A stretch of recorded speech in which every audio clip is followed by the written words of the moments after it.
My son's girlfriend's dad showed up at midnight saying, "I know what you did." The sound of gravel crunching under tires at 12:17 a.m. isn't something you expect to hear in Millfield. Nothing good happens after midnight in a town of 3,400 people, especially when you recognize the rumble of a Mercedes G-Wagon pulling into your driveway.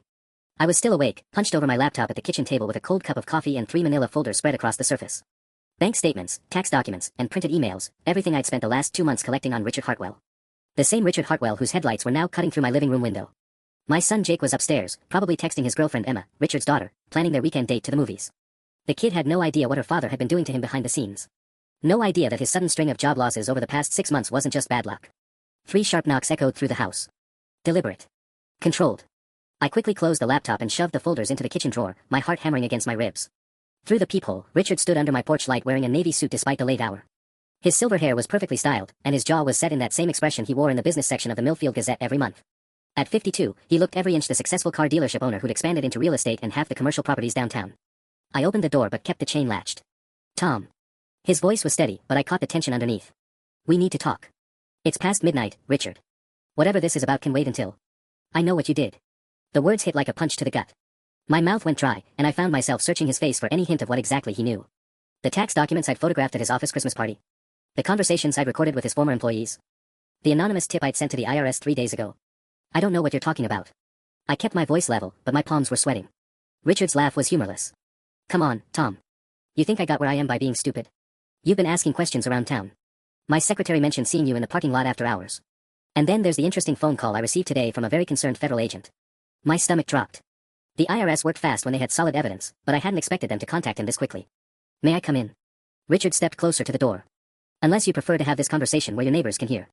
I glanced toward the Kowalski's house next door. Their bedroom window was dark, but in Millfield, gossip traveled faster than wildfire. Whatever Richard planned to say, I couldn't risk Jake or my wife Sarah getting caught in the crossfire. I unlatched the chain and stepped back.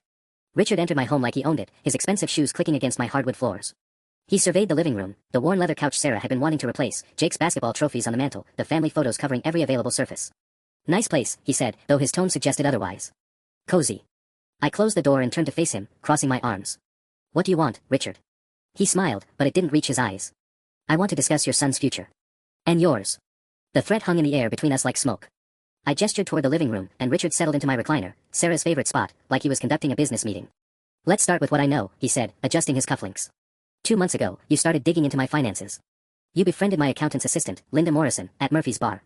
Bought her drinks, listened to her complain about her job. She mentioned you asked very specific questions about my business expenses. My chest tightened. Linda had seemed genuinely friendly that night, chatting about how her boss handled the books for half the businesses in town. I'd been careful, or so I thought. "Then there's the Brennan construction situation," Richard continued. "You've been talking to workers I had to let go last year. Getting them to sign statements about work that was never completed, payments that were redirected." The manila folders in my kitchen drawer suddenly felt like they were burning through the wood. I had statements from 3 former employees, all detailing how Richard had billed the city for construction work that was never finished, pocketing the difference through shell companies. And finally, Richard's voice dropped lower. "There's the interesting coincidence that the IRS received an anonymous tip about my tax filings just days after you somehow got access to my office building after hours." "You're paranoid," I said, but the words sounded weak even to me. "Am I?" He pulled out his phone and showed me a security photo, grainy but unmistakably me, walking past Hartwell Properties at 11:30 p.m. 3 weeks ago. "Motion sensors, Tom. Installed them last month after some break-ins downtown." My palms were slick with sweat. That night, I'd used the spare key Jake had gotten from Emma to retrieve a jacket she'd left at her father's office. Instead, I'd photographed bank statements Richard had left on his desk. "Here's what's going to happen," Richard leaned forward. "You're going to call the IRS tomorrow morning. You're going to tell them you made a mistake, that you were angry about Jake losing his job at Peterson's Hardware and acted rashly. You'll retract everything. And if I don't? Jake's 18 next month. College applications are due soon, aren't they? I sit on the scholarship committee for the Millfield Community Foundation. That $15,000 renewable scholarship he's counting on. Gone." Richard's smile was predatory. "I also happen to know Sarah's been trying to get that promotion at the bank. My golf buddy Dave runs the loan department there. One conversation about her husband's stability, and that promotion disappears too." The room felt like it was closing in. Jake had been planning on that scholarship money since sophomore year. Sarah had been working toward this promotion for 3 years. "But wait, there's more," Richard continued, his voice mockingly cheerful. "Emma doesn't know about any of this yet. Imagine how heartbroken she'd be to learn that Jake's father has been stalking her family, breaking into offices, fabricating evidence against her dad. You think their relationship survives that revelation?" My hands clenched into fists. "You bastard. You've been sabotaging my son for months. Getting him fired, spreading lies. Proving he has poor work habits. Helping local businesses avoid a problem employee." Richard shrugged. "I was protecting my daughter from getting involved with someone from an unstable family." "Unstable? A father who commits breaking and entering, files false reports with federal agencies, harasses local business owners. Richard stood up, straightening his tie. That sounds pretty unstable to me. The worst part was how reasonable he made it sound. In his version of events, I was the villain. You have until 9 a.m. tomorrow to make that phone call, Richard said, heading toward the door. Choose wisely, Tom. You've got a lot more to lose than I do. He was almost to the door when I found my voice again. You think I don't have insurance? The words came out steadier than I felt. You think I'd go after someone like you without a backup plan? Richard's hand froze on the doorknob. He turned slowly, and for the first time tonight, I saw genuine uncertainty flicker across his face. What's that supposed to mean? I walked to the window and peered through the blinds at his Mercedes. Nice car. Must be tough making those payments on what you officially report to the IRS. What was it last year, $47,000 in declared income? That's barely minimum wage for someone who supposedly owns half of downtown. His composure cracked slightly. You don't know what you're talking about. The shell companies, Richard. Hartwell Properties, RH Development, Millfield Holdings LLC. 3 separate entities, all funneling money through that Cayman Islands account your accountant thinks nobody knows about. I was bluffing partially, but Linda Morrison had mentioned something about offshore accounts during our conversation at Murphy's. The IRS already has copies of everything. Even if I call them tomorrow and recant, they're not going to drop a federal investigation. Richard's face had gone pale under his perfectly applied tan. You're lying. Am I? You want to bet Emma's college fund on that? Because that's what's going to disappear when they freeze your assets pending investigation. I stepped closer. See, here's what you didn't consider. I've been planning this for 2 months. You've been destroying my son's future one job at a time, and you thought I'd just take it. Jake is a lazy. Jake worked 60 hours a week at Peterson's Hardware until you told Bill Peterson that he'd been stealing from the register. Which was a lie. My voice was rising, and I forced myself to lower it. Then you got him fired from the grocery store by claiming he'd been rude to customers. Another lie. 3 jobs, Richard. You cost him 3 jobs because you didn't think he was good enough for your daughter. Emma can do better than some mechanic's son. The casual cruelty of it hit me like a slap. I'm not a mechanic. I'm a shift supervisor at the plant, and I've been there for 18 years. But even if I was a mechanic, what gives you the right to sabotage a kid's life? Richard's phone buzzed. He glanced at it, and his face went ashen. Shit. Let me guess. Another call from your new federal friends? He was typing rapidly on his phone, sweat beading on his forehead despite the cool night air. You have no idea what you've done. This doesn't just affect me, it affects Emma too. You think she's going to thank you when her college tuition disappears? When she has to watch her father get perp walked through downtown Millfield? For a moment, doubt crept in. Emma was a good kid. She tutored elementary students on weekends and volunteered at the animal shelter. She didn't deserve to have her world imploded because of her father's crimes. But then I thought about Jake coming home last Tuesday, his shoulders slumped, telling Sarah and me that he'd lost another job. The confusion in his eyes as he asked what he was doing wrong, why nobody in town would give him a chance. You should have thought about Emma before you decided to wage war on my family, I said. Richard pocketed his phone and straightened his jacket. This isn't over, Tom. You think you're protecting Jake, but you're about to destroy him. When Emma finds out what you've done, and she will find out, their relationship is finished. And when this blows up in your face, when the FBI realizes you falsified evidence, you'll be the one facing federal charges. I didn't falsify anything. Can you prove that? Can you prove you didn't doctor those bank statements? Plant those documents? Richard's smile returned, sharp as broken glass. I've got lawyers, Tom. Expensive ones. What have you got? The question hung in the air as he opened my front door. The truth, I said, but my voice sounded hollow even to me. Richard paused in the doorway, his silhouette framed against the porch light. The truth is a luxury people like you can't afford. He walked to his Mercedes, his footsteps echoing in the silence. I watched through the window as he sat in the driver's seat for a full minute, phone pressed to his ear, gesturing angrily at someone I couldn't see. When he finally drove away, his taillights disappearing around the corner onto Maple Street, I realized my hands were shaking. I retrieved the folders from the kitchen drawer and spread them across the table again. 3 months of work. Bank statements showing deposits that didn't match Richard's reported income. Invoices for city contracts where the work was never completed. Photos of the renovated community center that still had the same broken windows and peeling paint it had 6 months ago, despite Richard billing the city $89,000 for improvements. But looking at it now, I could see the holes in my case. The bank statements I'd photographed were internal documents that I'd obtained illegally. The witness statements from his former employees were all from people he'd fired, their credibility would be questioned. And the photos of incomplete work could be explained away as projects still in progress. My phone buzzed. A text from Jake, *, Dad, you awake? Emma's acting weird. Says her dad had to go out for business but won't say what kind. Everything okay, *. I stared at the screen, my thumb hovering over the keyboard. How do you explain to your 17-year-old son that his girlfriend's father has been systematically destroying his life? That you've spent months building a case against a man who could ruin your entire family with a phone call? * Everything's fine. Get some sleep, *. Okay. Love you, Dad, *. The simple message hit me harder than Richard's threats had. Jake still believed that hard work and honesty mattered. He still thought his recent job troubles were just bad luck, that the next opportunity would be better. He had no idea that in Millfield, connections trumped character every time. I opened my laptop and pulled up the email thread with Special Agent Patricia Chen from the IRS Criminal Investigation Division. Her last message, sent at 4:47 p.m. yesterday, was brief, *, Mr. Brennan, thank you for bringing this matter to our attention. We will be in touch as our investigation proceeds, *. The investigation Richard claimed to know about was real. But how much did they actually have? And how much of what I provided would hold up under scrutiny? My phone rang. The caller ID showed a number I didn't recognize with a 202 area code, Washington, D.C., Mr. Brennan. This is Agent Chin. I apologize for the late hour, but we've had some developments I need to discuss with you. My stomach clenched. What kind of developments? Mr. Hartwell retained counsel this afternoon, Davidson, Klein and Associates.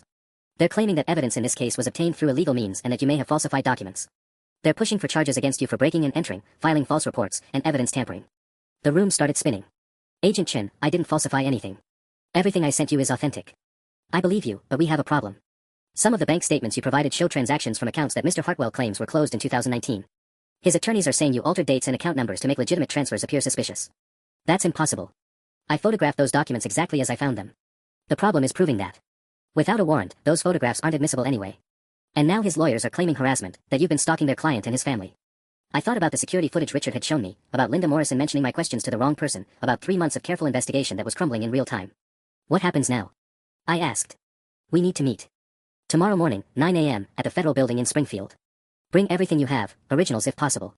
And Mr. Brennan, you might want to consider getting an attorney. The line went dead. I sat in my kitchen, surrounded by evidence that might now be worthless, listening to the house settle around me. Upstairs, Jake was probably still texting Emma, completely unaware that both their fathers were locked in a battle that could destroy everything they cared about. At 1:33 a.m., my phone buzzed with another text. This one from an unknown number, *, your son's scholarship interview is Monday at 2 p.m. It would be unfortunate if the committee learned about recent family troubles. You have 6 hours. R*. Richard wasn't waiting until 9 a.m. He was tightening the noose right now. I stared at Richard's text until the words blurred together. 6 hours. The scholarship interview that could determine Jake's entire future was being held hostage, and I had until dawn to decide between my son's dreams and doing what was right. But as I sat there in my kitchen at 1:34 a.m., a memory surfaced that changed everything. 3 weeks ago, when I'd used Emma's spare key to get into Richard's office, I hadn't just photographed the bank statements on his desk. I'd also noticed his computer was still logged in. Apparently, Richard Hartwell wasn't as security conscious as he pretended to be. While copying the financial documents, I'd seen an email thread between him and someone named Marcus Webb about the Morrison problem. Linda Morrison. The accountant's assistant who'd been so friendly at Murphy's Bar. I opened my laptop and pulled up the screenshots I'd taken of those emails. I'd almost forgotten about them in my focus on the financial evidence, but now they took on new significance. From rhartwell at hartwellproperties.com to mweb at webconsulting.net. Subject, the Morrison problem. Date, October 15th, 11:47 p.m. Asterisk Marcus, Linda's been asking too many questions about the Cayman accounts. She mentioned someone was buying her drinks and getting chatty about our business. We need to handle this before she puts pieces together. Same as the Kowalski situation last year. Your usual fee applies, asterisk. R. The response, sent 20 minutes later, was brief. Asterisk consider it handled. Give me 48 hours, asterisk. MW. My blood ran cold. Linda Morrison had stopped showing up to Murphy's Bar after that weekend. When I'd asked the bartender, Tony, about her, he'd mentioned she'd suddenly quit her job and moved to Florida to take care of a sick relative. I scrolled through more emails, finding a PayPal transaction from October 18th, payment to MWeb Consulting, $15,000, consultation services. $15,000 to make Linda Morrison disappear from Millfield. Then I found the reference to the Kowalski situation. My neighbor Ed Kowalski used to work for the city planning department. Last year, he retired suddenly after 30 years on the job, citing health problems. But I remembered Sarah mentioning that Ed's wife had seemed surprised by the retirement, said Ed had been excited about a new initiative to audit city contractors. I pulled up the city website and searched through archived meeting minutes. There it was, March 2023, City Planning Commission Agenda Item 7, Comprehensive Audit of Municipal Contracts 2020 to 2023, proposed by Planning Director Edward Kowalski. The next month's minutes showed the item had been withdrawn due to staffing changes, Ed's sudden retirement. Another email thread, dated March 28, 2023. From rhartwell at hartwellproperties.com to mweb at webconsulting.net. Subject, planning problem.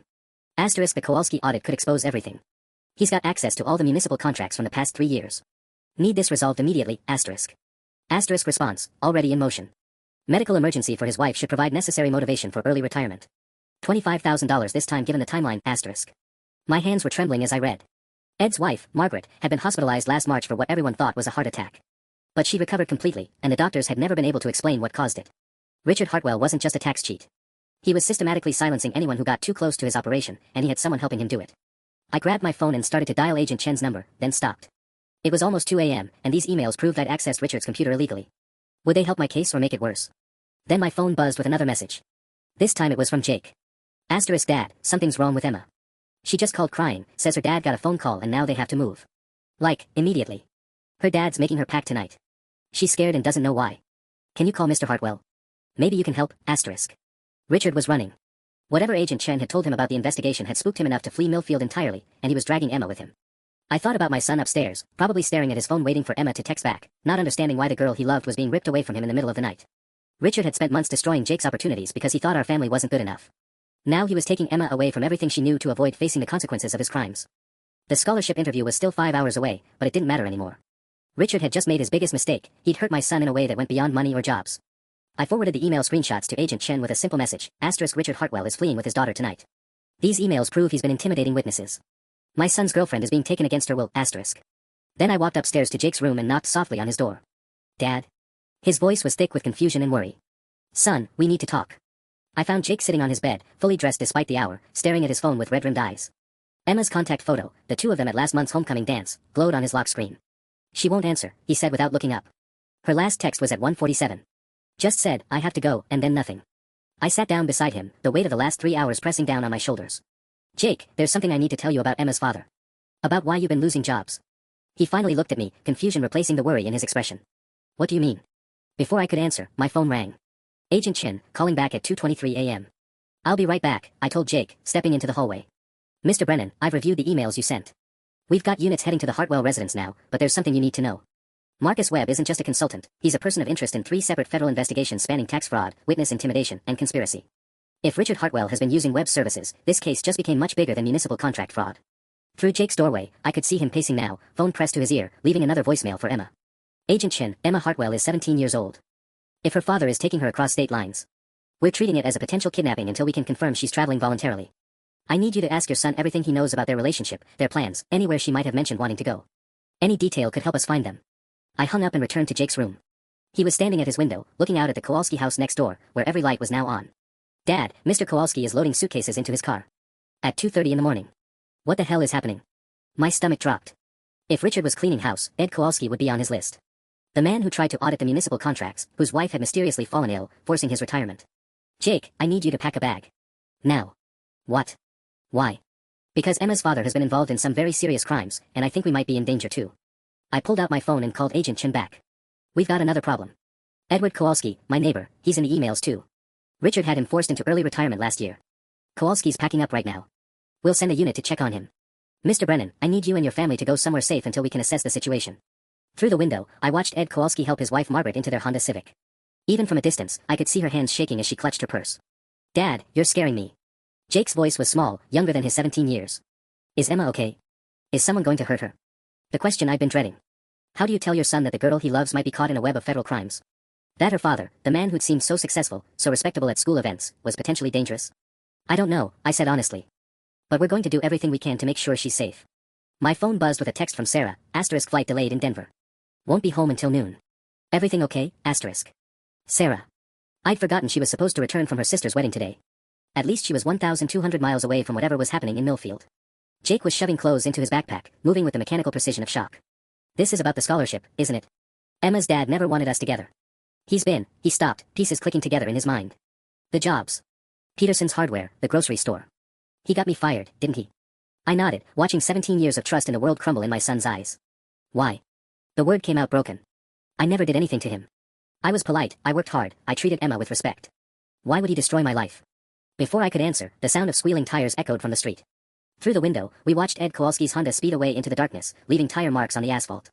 My phone rang again. This time it wasn't Agent Chen. It was Richard Hartwell. I stared at Richard's name on my phone screen, my thumb hovering over the decline button. Jake was watching me, his backpack half-packed, waiting for answers I didn't have. Answer it, he said quietly. If Emma's with him, maybe I can talk to her. I swiped to accept the call and put it on speaker. Tom. Richard's voice was strained, different from the confident businessman who'd sat in my living room 2 hours ago. In the background, I could hear highway noise and what sounded like Emma crying. Where are you taking her, Richard? Somewhere safe. Away from the mess you've created. There was a pause, then muffled voices. Emma wants to talk to Jake. Dad, no, Emma's voice came through, thick with tears. Don't let me talk to him. It'll just make this harder. Jake lunged for the phone. Emma. Emma, it's me. Are you okay?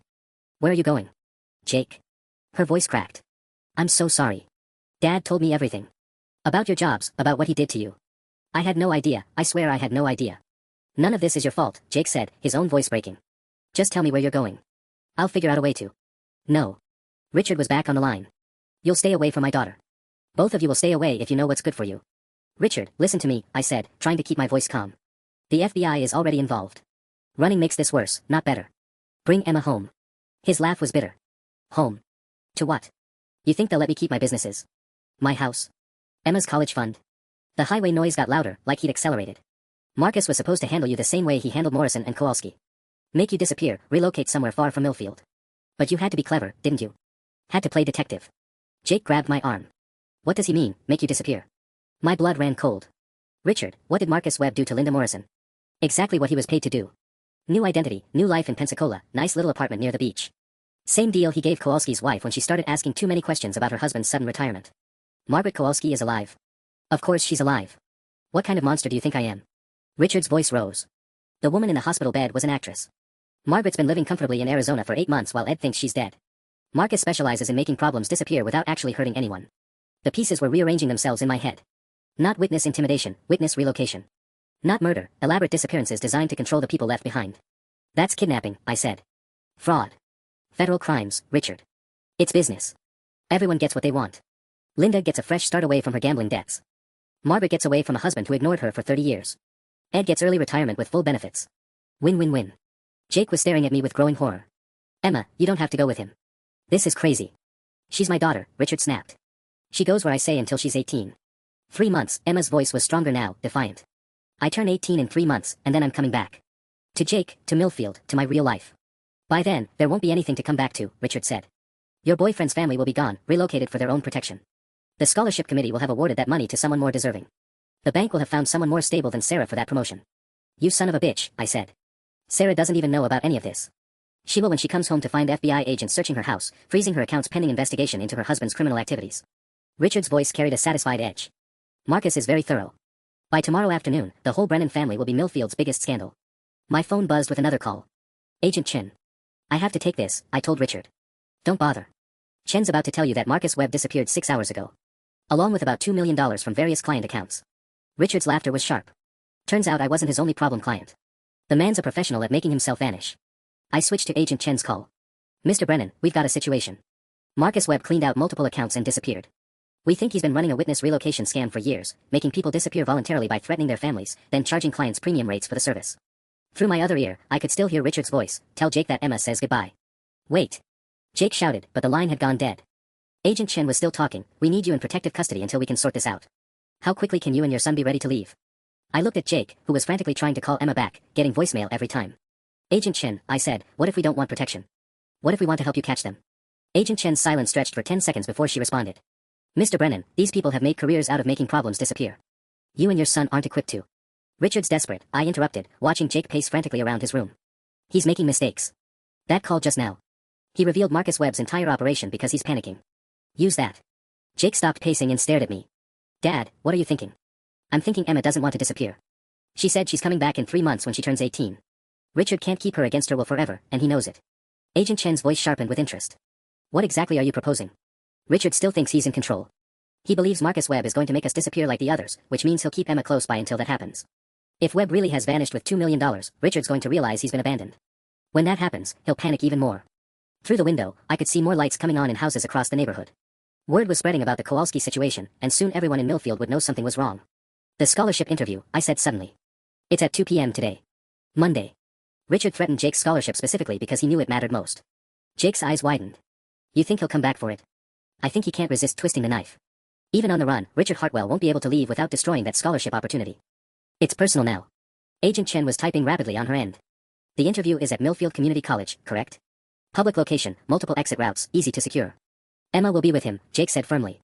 If there's any chance she'll be there, I'm going too. Absolutely not, Agent Chen and I said simultaneously. She's 17 years old being dragged across state lines by a man who's lost everything, Jake's voice cracked. Emma trusted me to protect her, and I've been useless. I'm not hiding in some safe house while she's out there scared and alone. My phone buzzed with a text from an unknown number, *, Jake's scholarship interview has been moved to 11 a.m. New location, Hartwell Properties conference room. Come alone or the committee will learn some very interesting things about the Brennan family finances. *. He's not waiting until this afternoon, I said, showing the message to Jake. Richard wants to control the environment. His office building, his territory. Agent Chen was already mobilizing resources. We can have the building surrounded in 20 minutes. Full tactical team, surveillance, the works. No, Jake said firmly. If Emma sees FBI agents, she'll think her dad was telling the truth about us being criminals. She'll cooperate with him completely instead of looking for chances to get away. The kid had a point. Emma had grown up trusting her father implicitly. From her perspective, we were the ones who destroyed her family's life with false accusations and federal investigations. There's another problem, I admitted. The scholarship committee includes Dave Morrison from the bank, Sarah's boss, and Patricia Hendricks from the Chamber of Commerce. If Richard's convinced them I'm unstable, they'll believe whatever story he tells them. Jake grabbed my arm. Dad, what if he's not planning a scholarship interview at all? What if it's a trap to get us both in the same room? The thought had occurred to me, but I'd been pushing it down. Richard Hartwell was desperate, potentially facing decades in federal prison.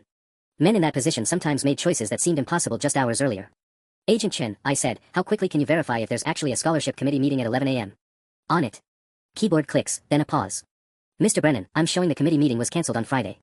Officially rescheduled for next Monday due to a family emergency involving committee member Patricia Hendricks. Jake and I looked at each other. It was definitely a trap. But here's the interesting part, Agent Chen continued. Patricia Hendricks is Marcus Webb's sister. The revelation hit like lightning. Patricia Hendricks, who'd been on Jake's scholarship committee for 3 years, was Marcus Webb's sister. The same Marcus Webb who specialized in making people disappear. How long have you known about the connection? I asked Agent Chen. We just discovered it 20 minutes ago when we ran background checks on Webb's known associates. Patricia changed her last name when she got married 15 years ago. There's more, she's been funneling scholarship money to fake recipients for the past 2 years. Kids who don't exist, with social security numbers that trace back to Webb's operation. Jake sank onto his bed, the weight of betrayal crushing down on him. She interviewed me last month. Told me I was exactly the kind of student they wanted to support. Said I reminded her of her own nephew. The nephew who doesn't exist, Agent Chen said grimly. Patricia Hendricks has been stealing from the scholarship fund to help finance her brother's witness relocation business. My phone rang again. This time it was a local number I recognized, the Millfield Community College switchboard. Mr. Brennan. This is Nancy from the college administrative office. I'm calling to confirm Jake's scholarship interview has been moved to the Hartwell Properties building at 11 a.m. We've had some last-minute venue changes due to flooding in our conference room. I put the call on speaker. Nancy, who authorized that change? Patricia Hendricks called about an hour ago. She said the committee needed a more private setting for today's interviews due to some sensitive financial discussions. Agent Chen was furiously scribbling notes. I could hear other voices in her background, agents being deployed. Nancy, I said carefully, how many other students are being interviewed today? Just Jake. The committee felt he needed individual attention given some recent, family circumstances that have come to light. The trap was even more elaborate than I'd realized. They weren't just luring us to Richard's building, they were making sure we'd be completely isolated when we arrived. Thank you, Nancy. We'll be there. I hung up and turned to Agent Chen's call. How many people are we dealing with? Richard, Emma, Patricia Hendricks, anyone else? Working on it. But Mr. Brennan, you cannot go to that building. This has escalated beyond anything you're prepared to handle. Jake stood up, jaw set with determination. Agent Chen, Emma texted me something 3 weeks ago that I didn't think about until now.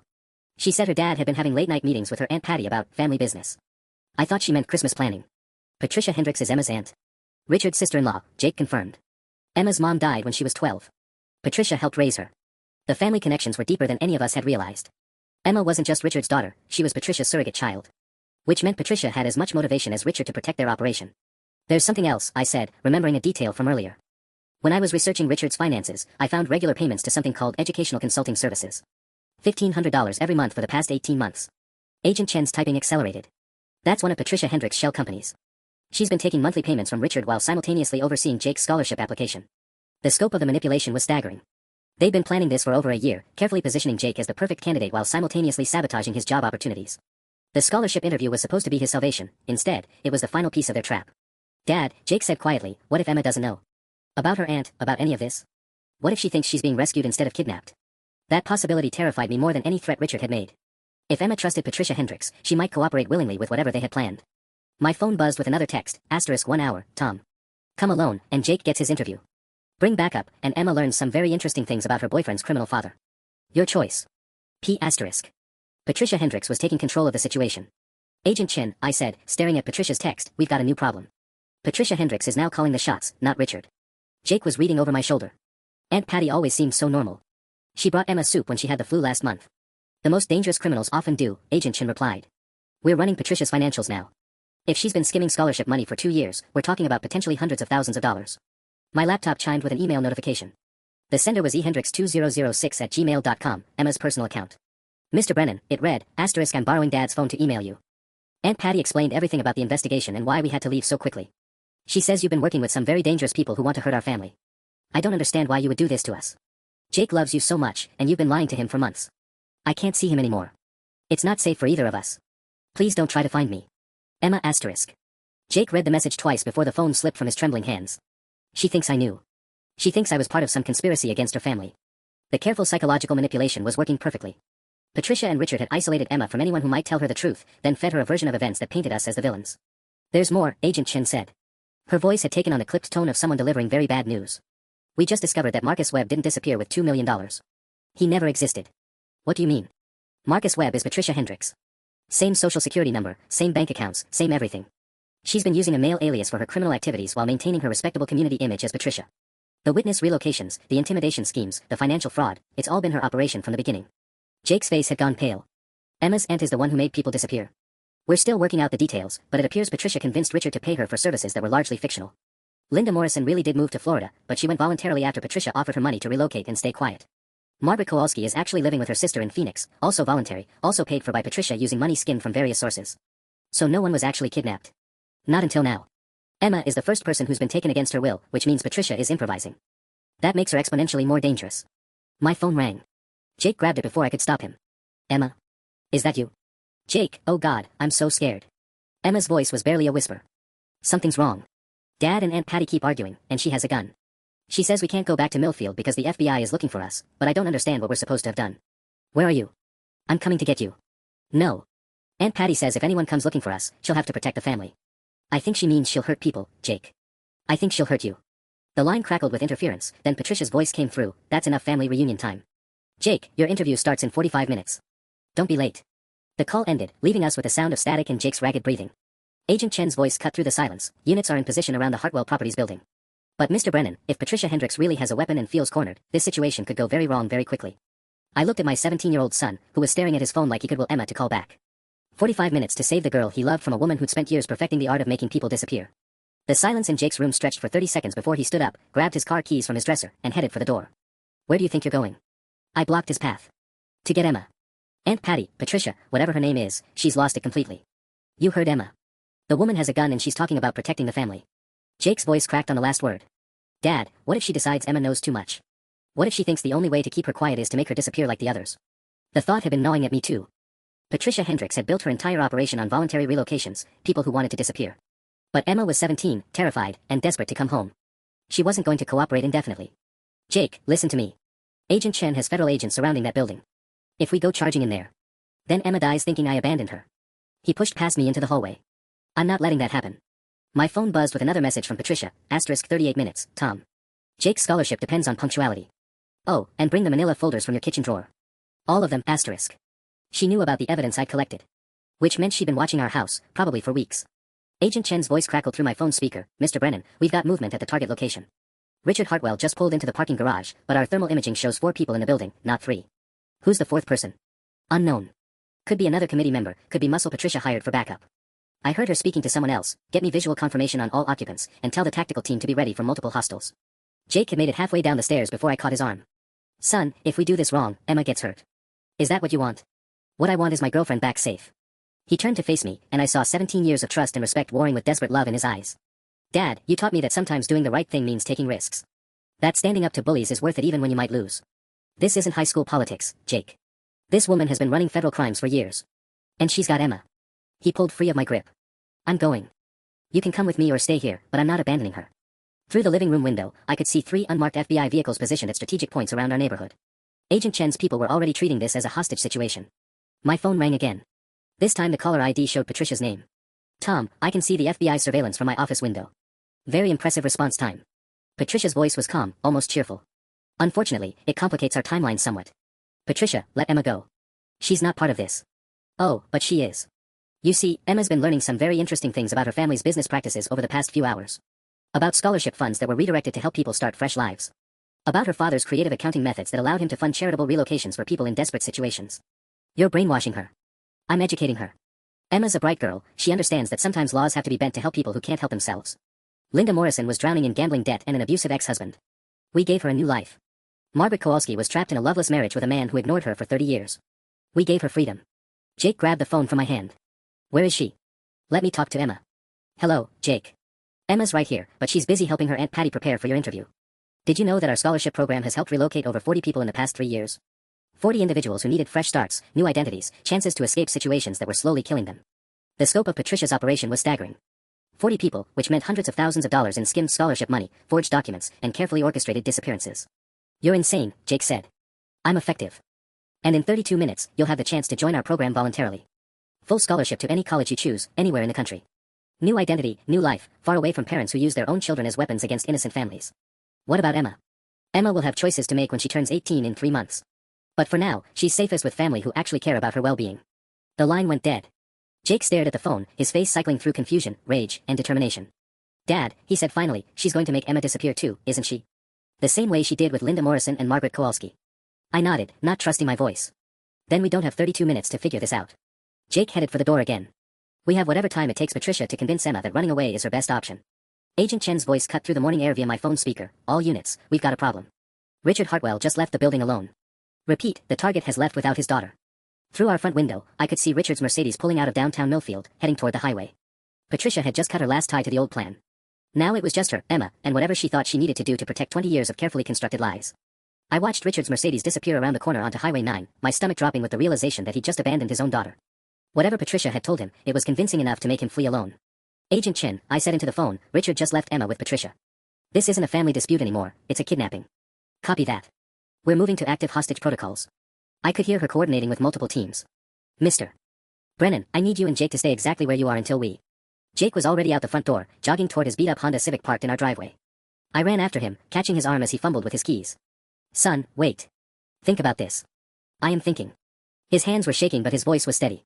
Emma trusted me to protect her, and while I've been sitting here playing phone games with federal agents, her own father just abandoned her with a woman who's completely lost her mind. My phone buzzed with a text from an unknown number. Asterisk Jake's interview location has changed again. Meet at the old Morrison warehouse on Industrial Drive. 27 minutes. Come alone or Emma learns that her boyfriend's family has been planning to destroy her father for months. P***. The Morrison warehouse. Linda Morrison's family had owned the building before she'd moved to Florida. Patricia was taking us to a location she controlled completely, away from the downtown surveillance cameras and FBI positioning. She's moving them, I told Agent Chen, showing her the text.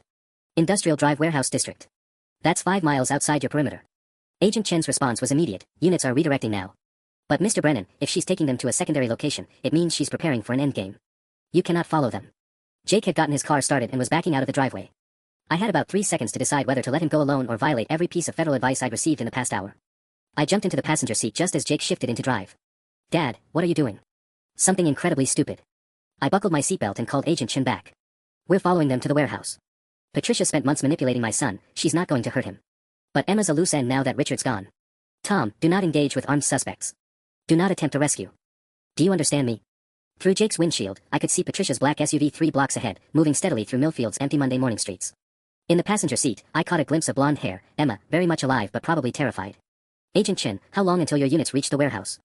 12 minutes. Maybe 10 if traffic cooperates. Jake was following at a careful distance, his knuckles white on the steering wheel. Dad, what if she really does have a gun? What if she shoots Emma just to prove a point? Patricia spent 3 years building a reputation as someone who helps people disappear safely. If she starts actually hurting people, her entire business model collapses. I was trying to convince myself as much as Jake. She needs Emma to cooperate voluntarily. Or she needs Emma to disappear permanently so she can't testify against her. The possibility I'd been trying not to think about. Patricia had made her living convincing people to vanish willingly, but Emma was 17, heartbroken, and desperate to come home. She wasn't going to agree to spend the rest of her life in hiding. Patricia's SUV turned left onto Industrial Drive, heading toward the cluster of abandoned warehouses that had once been Millfield's manufacturing district. Most of the buildings had been empty since the textile plant closed in 2019, leaving behind a maze of broken windows and rusted loading docks. My phone rang. Jake answered it on speaker before I could stop him. Aunt Patty. Is Emma okay? She's perfect, sweetheart. A little scared, but that's understandable given the circumstances. Patricia's voice carried that same maternal warmth she'd used during scholarship interviews. Are you coming to get her? Yes. But I'm bringing my dad. Of course you are. Tom's been very invested in Emma's future, hasn't he? All those late nights researching her family's finances, taking photographs, building his little case against people who were trying to help their community. Jake glanced at me. What photographs? Your father didn't tell you. He broke into Emma's dad's office 3 weeks ago and photographed private financial documents. That's a federal crime, Jake. Breaking and entering, theft of proprietary information, conspiracy to commit fraud. Patricia's voice hardened. Emma's been learning all sorts of interesting things about the Brennan family's criminal activities. Through the windshield, I watched Patricia's SUV pull into the Morrison warehouse parking lot. The building was a sprawling concrete structure with loading bays on 3 sides and broken windows scattered across the upper floors. Jake, I said quietly, she's been poisoning Emma against us for hours. Whatever Emma says when we get in there, remember that Patricia's had time to twist everything. Jake parked 50 yards from the warehouse entrance, his car hidden behind a rusted shipping container. Through the chain-link fence, we could see Patricia helping Emma out of the passenger seat.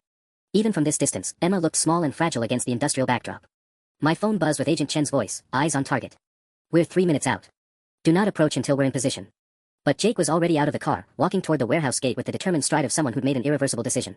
Emma, he called out. Emma, I'm here. Patricia turned toward us, and even 50 yards away, I could see her smile. The trap was finally closing. Emma looked up when she heard Jake's voice, and even from 50 yards away, I could see the conflict in her body language, relief and fear warring on her face. She took a step toward us, then stopped when Patricia placed a firm hand on her shoulder. Jake, don't come any closer, Emma called out, her voice carrying across the empty parking lot. Aunt Patty explained everything. About the break-in, about the lies you told the FBI. Why didn't you tell me your dad was trying to destroy my family? Jake kept walking toward the fence. Because that's not what happened, Em. Your aunt has been stealing money from the scholarship fund for 3 years. She made Linda Morrison disappear, and Margaret Kowalski, and God knows how many other people. I saved those people, Patricia called back, her voice taking on that calm, reasonable tone she perfected during scholarship interviews. Linda Morrison was going to lose her house to gambling debts. Margaret Kowalski was trapped in a loveless marriage. I gave them fresh starts, new lives, hope for the future. My phone vibrated with Agent Chen's voice, 2 minutes out. Keep them talking. I stepped up beside Jake at the chain-link gate. Patricia, where's the 4th person? Our thermal imaging showed 4 people in the building. Her smile widened. Very observant, Tom. I'd like you to meet my business partner. The warehouse loading dock door rolled up with a mechanical grinding sound, revealing a figure I recognized from newspaper photos, Mayor Robert Chen, Agent Patricia Chen's father and Millfield's mayor for the past 8 years. Hello, Tom, Mayor Chen said, walking out to join Patricia and Emma. Sorry about the deception with my daughter's investigation. When Patricia told me you'd been gathering evidence against Richard, we had to make sure the federal response was properly managed. The scope of the conspiracy hit me like a physical blow. Agent Chen wasn't investigating Patricia's crimes, she was helping cover them up. Dad, Jake whispered, if the FBI agent is corrupt, who's coming to help us? Through my earpiece, I could hear what sounded like Agent Chen coordinating with tactical units, but now every word took on a different meaning. Was she positioning agents to rescue Emma, or to ensure no witnesses survived to testify about her father's involvement? You see, Jake, Patricia continued, the scholarship program was never just about education. It was about giving people second chances. Your father threatened to expose something beautiful and necessary because he couldn't accept that his son wasn't good enough for Emma. Emma's face crumpled. Jake, is that true? Did your dad really break into our office just because he didn't want us together? No.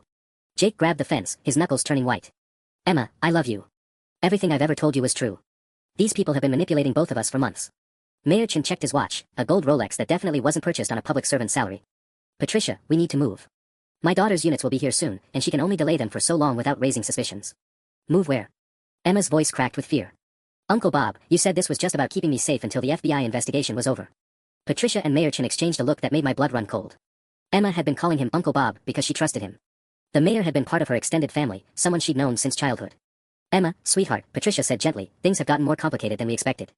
Sometimes protecting the people we love requires difficult decisions. Jake rattled the gate. You're talking about making her disappear permanently, aren't you? Like you did with the others, except this time it won't be voluntary. The others went willingly once they understood their options, Mayor Chen said. Linda Morrison could face her ex-husband's threats and her gambling debts, or she could start fresh in Florida with a new identity and $50,000. Margaret Kowalski could stay married to a man who ignored her existence, or she could live comfortably in Phoenix with her sister. Easy choices. What's Emma's choice? I demanded. Patricia's smile never wavered. Emma can testify against her father and watch him go to federal prison, destroying her college prospects and any chance of a normal life. Or she can accept a full scholarship to Northwestern University under a new identity, with a trust fund that ensures she'll never want for anything. Emma was shaking her head. I don't want a new identity. I want to go home. I want to see Jake and finish senior year and go to prom, Anne. Those dreams died when your father decided to steal municipal funds, Mayor Chen interrupted. When Jake's father decided to play detective instead of minding his own business. Through my earpiece, Agent Chen's voice was coordinating what sounded like a tactical breach. But now I had to wonder, were those agents coming to save Emma, or to clean up loose ends? My phone buzzed with a text from an unknown number, *Dad, it's Sarah. Borrowed someone's phone at the airport. Something's wrong with my credit cards and bank account. FBI froze everything. What's happening, *. Patricia was watching my face as I read. Oh yes, Tom. Sarah's part of this now too. Amazing how quickly a person's entire life can unravel when the right pressure is applied. Jake looked at me with growing horror. They're going after Mom now. The sound of vehicles approaching echoed across the industrial district. But instead of relief, I felt only dread. We were about to find out whose side Agent Chen was really on. The vehicles approaching weren't FBI tactical units, they were Millfield Police Department cruisers, their red and blue lights cutting through the morning haze. 3 squad cars pulled into the warehouse parking lot, and I recognized Chief Martinez stepping out of the lead vehicle. Well, this is convenient, Patricia called out cheerfully. Tom, Jake, you're both under arrest for breaking and entering, harassment, and filing false federal reports. Chief Martinez walked toward us with his hand resting casually on his service weapon. I'd known Carlos Martinez for 12 years, our kids had played Little League together, but the expression on his face was stone-cold professional. Tom Brennan, he said, you're under arrest for criminal trespassing and conspiracy to commit fraud. Carlos, what the hell are you talking about?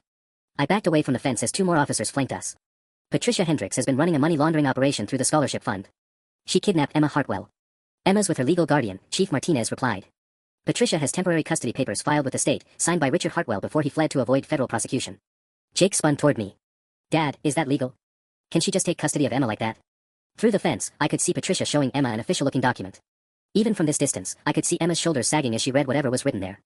It's legal if the paperwork's been backdated and filed correctly, Mayor Chen called out. Richard signed over temporary guardianship to Patricia 3 months ago, citing concerns about his ability to provide stable care during ongoing financial investigations. My phone buzzed with Agent Chen's voice, but now her words carried a different weight. All units, we have the suspects contained. Moving to apprehend. Agent Chen, I said into the phone, your father is part of this conspiracy. The mayor has been helping Patricia steal scholarship money and relocate people illegally. Mr. Brennan, you're clearly under significant stress.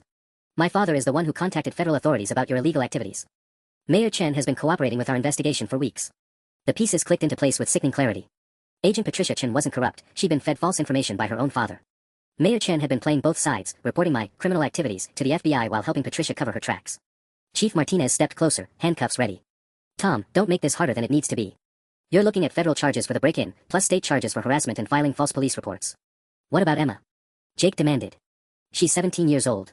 You can't just let them take her. Emma's going to a private boarding school in Vermont, Patricia said, her voice carrying that maternal warmth again. Excellent academics, beautiful campus, far from all this unpleasantness. She'll be much happier there. Emma was crying now, clutching the custody papers like a lifeline. I don't want to go to Vermont. I want to stay in Millfield and graduate with my friends. Sometimes what we want isn't what's best for us, Mayor Chen said gently. Your father's legal troubles are going to get much worse before they get better. Patricia's trying to protect you from the media attention, the federal investigations, the social stigma. A black sedan pulled into the parking lot, Agent Chen arriving with what I'd hoped was backup but now feared was cleanup crew. Jake, I said quietly, when I give you the signal, run to that shipping container behind us. Call your mother and tell her to get a lawyer immediately. I'm not leaving Emma. You can't help her if you're in federal custody. Agent Chen stepped out of her sedan, looking every inch the competent federal investigator. She surveyed the scene with professional detachment, local police containing 2 suspects, a cooperative witness with her legal guardian, and her father providing municipal support. Mr. Brennan, she called out, I need you to step away from the fence and place your hands behind your back. Agent Chen, your father has been stealing municipal funds to finance Patricia Hendricks' illegal relocation business. Check the scholarship fund bank records. Check the payments to educational consulting services. We've checked everything, Tom. Mayor Chen's voice carried disappointment and pity. The only irregularities we found were in your own behavior. Breaking into private offices, photographing confidential documents, harassing local business owners. Through the fence, I watched Patricia gently guide Emma toward the warehouse entrance. Emma looked back once, her eyes meeting Jake's across the parking lot. I love you, Jake called out desperately. Emma's mouth moved, but I couldn't hear her response over Chief Martinez reading Jake his rights. In 30 seconds, they'd be in handcuffs, and Emma would disappear into Patricia's network forever. The sound of helicopter rotors cut through the morning air just as Chief Martinez reached for his handcuffs. A black FBI helicopter crested the warehouse roof, followed immediately by 3 more tactical vehicles screaming into the parking lot. Real FBI agents poured out, wearing full tactical gear and shouting commands that made Chief Martinez freeze mid-arrest. Federal agents. Everyone on the ground. Now. Agent Chen, the real Agent Patricia Chen, stepped out of the lead vehicle with her weapon drawn, her face a mask of professional fury. Dad, step away from the girl. Hands where I can see them. Mayor Chen's face went white as he realized his daughter hadn't been fooled by his misdirection after all. Patricia, sweetheart, there's been a misunderstanding. The only misunderstanding was mine, she said, advancing on her father with backup agents flanking her. Thinking my own father wouldn't lie to a federal investigation to cover his crimes. Through the fence, I watched Patricia Hendricks make a desperate grab for Emma's arm, but Emma twisted away and ran toward the gate separating us. Jake. Jake, help me. Chief Martinez was on his radio, calling for backup, but 3 more FBI vehicles had already blocked all exits from the industrial district. Carlos, I said as Agent Chen's team secured the area, you've got about 30 seconds to decide which side you want to be on when this goes to trial. The police chief looked between Mayor Chen, his boss, and the federal agents now surrounding us. His hand moved away from his service weapon. I was following orders, he said, but his voice carried no conviction. Agent Chen approached us, her weapon holstered but ready. Mr. Brennan, Jake, step back from the fence. We've got this. Emma. Jake called out as federal agents moved to secure Patricia Hendricks. Emma, are you hurt? I'm okay, she called back, tears streaming down her face. Jake, I'm so sorry. I believed them. I thought your dad was trying to hurt us. Patricia Hendricks was shouting over the chaos, this is harassment. I have legal custody. Richard Hartwell signed the papers. Richard Hartwell is in federal custody in Kansas City, Agent Chen replied. He's been cooperating with our investigation for the past 8 hours. Those custody papers were forged using a signature sample you obtained illegally. The scope of Patricia's desperation became clear as agents found a duffel bag in her SUV containing $340,000 in cash, fake identification documents for Emma, and detailed plans for a relocation to a compound in rural Montana. Mayor Chen tried one last manipulation. Patricia, tell them about the people we helped. Linda Morrison, Margaret Kowalski, they wanted fresh starts. Linda Morrison is in protective custody in Florida, Agent Chen said. She's been cooperating with our investigation for 6 weeks. Margaret Kowalski never left Arizona. She's been living with her sister voluntarily while you convinced her husband she was dead. Jake grabbed my arm. Dad, what about the scholarship? What about Emma's college fund? Agent Chen opened her tactical folder. The real scholarship fund contained over $890,000 before Patricia started her operation. She's been skimming money for 3 years, using fake recipients and shell companies. Jake, you were always the legitimate candidate, she just wanted to control the process. Emma was sobbing now as the full scope of her aunt's betrayal became clear. All those people who disappeared, did they really want to leave? Some did, Agent Chen admitted. But others were coerced through manufactured crises. Your aunt specialized in creating problems that only she could solve. As Patricia Hendricks was loaded into a federal transport vehicle, she called out one last time, "Emma, sweetheart, I was protecting you. Your father's businesses were built on lies." "My father's businesses were legitimate," Emma shouted back. "You're the criminal." Chief Martinez approached me as the FBI finished securing the scene. "Tom, I owe you an apology. The mayor showed me evidence that seemed convincing." "Carlos, you've known me for 12 years. Did you really think I was capable of stalking and harassing people?" He shook his head. "I wanted to believe the best in everyone. That's not always smart in police work." Jake and Emma were finally reunited at the gate, holding each other through the chain-link fence until Agent Chen's team could process the scene and confirm Emma's safety. "So what happens now?" I asked Agent Chen. "Patricia Hendricks faces federal charges for mail fraud, money laundering, conspiracy, and kidnapping. Mayor Chen faces charges for conspiracy and abuse of public trust." "Chief Martinez."